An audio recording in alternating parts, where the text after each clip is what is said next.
Good evening, everyone. I'm going to do a quick update on the markets.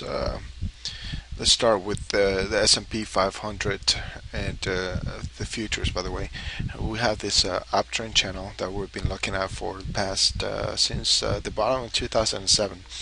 And what I've been talking about is that now we've been in this consolidation area where where we have this what's called a symmetrical triangle pattern, and you have the A, B, C, D, E, and we finally got to E yesterday, and today we just blasted off. I see possibly continuing. We'll have to see what happens in the next couple of days. Maybe even just a quick consolidation before we bust through this. Or break out through this pattern. And on that note, let's look at where it would take us. Let's look at this, because what I did was for these patterns, what we do is we take this the width of this triangle pattern, and we pretty much copy and paste and see pretty much where we think it's going to be breaking out, and we'll see where that's going to land. And pretty much the area that we'll be looking at is somewhere around the 1520s to probably 1530s. To be a little more conservative, I guess let's look at around the 1520s. So this will probably take around probably. Let's look at looking at the length of this pattern. Probably the first quarter of next year. So this rally will continue towards the end of this year, and will continue in the first quarter of next year to get to that level. Okay, let's look at what happened to the dollar today. Let's start with the Aussie dollar against the US dollar.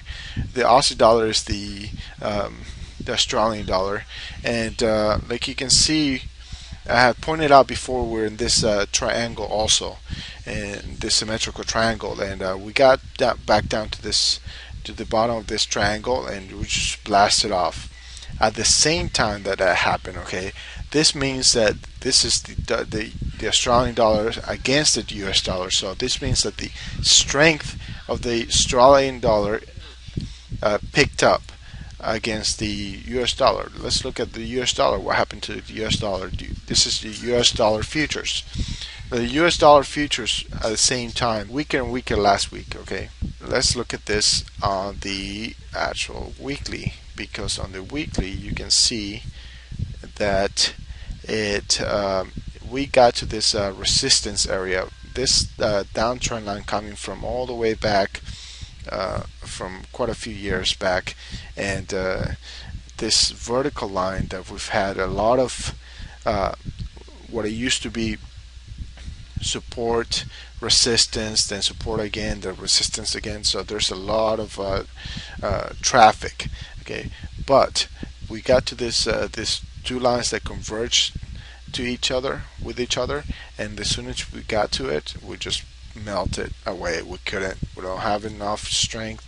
The dollar doesn't have enough strength. There's too much I guess printing of the dollars, too much spending. That's all the fundamental side of it, but I don't really talk about that, the reasons, those type of analysis. But nonetheless, you can see I've been pointing out that on this move up, that we've had this contracting of the volume.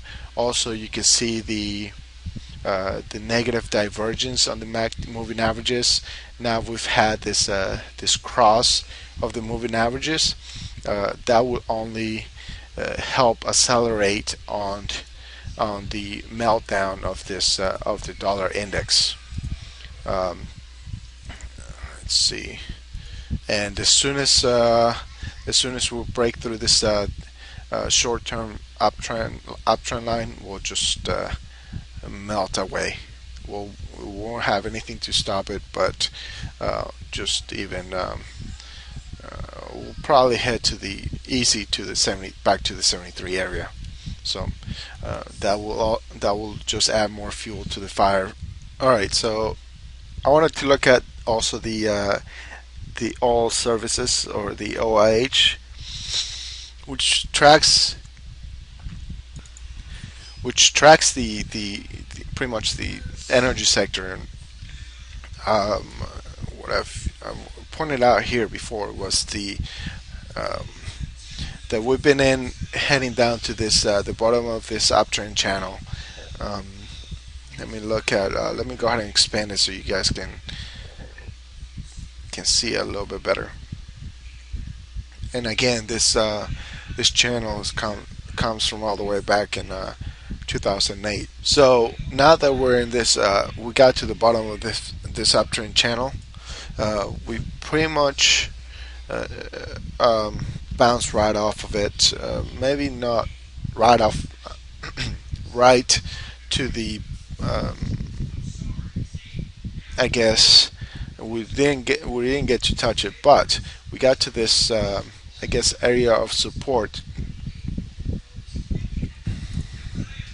and you can see also the positive divergence. Okay, so we've came down, we had this whoosh down on all surfaces, and then we came back up, and now we're coming back down to test this area, this levels, and the MACD is showing some positive convergence, meaning that on this when we came back down to this levels, now this you have a higher low, which means that you have I guess the move down is getting weaker.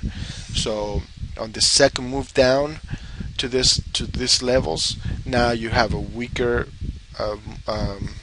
I guess movement to the downside. So all you have left is pretty much buyers. Okay, so I will see more.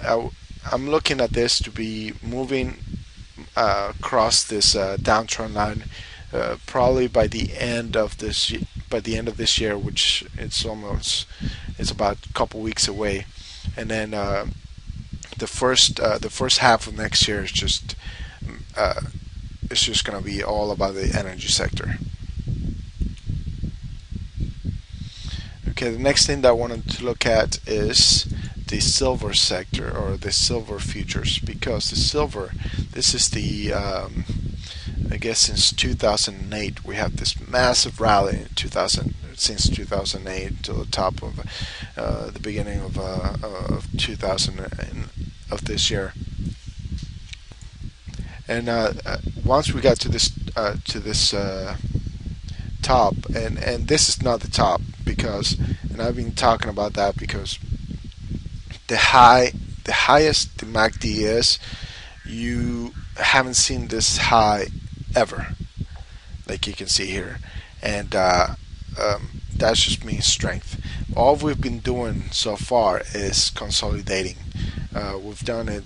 This is pretty much a consolidation wedge that it went to the 50% retracement, like you can see right here. Let me go ahead and zoom in. We touched it a few times, and we came down and back tested it again, and it also coincides with this uptrend line, this white. All right, so it's been bouncing off this uptrend line, like this dotted uptrend line that you see right here. Okay, this comes all the way from 2008, and now you can see the positive convergence again. Same theme, where we're visiting this levels, but on the second time, or the second try visiting these levels, the MACD is getting stronger, meaning that the movement to these levels is getting weaker, or the sellers are getting weaker. So I definitely see this the silver getting at least to the back to the 40 levels, and once we break out of this consolidation area, we'll be definitely will be definitely breaking through this the recent highs from the beginning of this year. So look out next year for the silver and gold sector. And speaking of gold, let's just finish off with the gold. And on the gold sector, let me go ahead and zoom out. That way you can see where this is coming from.